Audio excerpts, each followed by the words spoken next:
Ano nga ba ang katotohanan tungkol sa pagsasama nina Francis at Pia?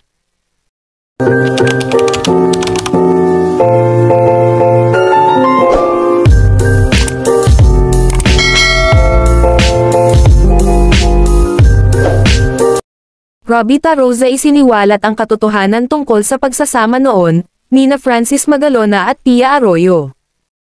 Ibinunyag niya na umano'y hindi kasal ang dalawa dito sa Pilipinas, dahil kasal na umano si Pia sa unang lalaki kaya sa ibang bansa sila nagpakasal ni Francis. Ayon pa kay Robbie, may 2 anak si Pia sa unang asawa nito. Ito nga ay sina Una at Nicolo Magalona. Isiniwalat din ni Robbie na ayon daw kay Francis ay hindi na daw nito makayanan ang ugali ni Pia at lagi na lang sila nag-aaway noon. Nang nagkaroon daw ulit si Robbie at Francis ng pagkakataon na magkita, dito ay naikwento sa kanya ni Francis na natagpuan na niya ang babae na opposite ng ugali ni Pia. Kaya naman sinabi ni Robbie na wag maging pa-victim itong si Pia dahil alam umano ni Pia ang katotohanan.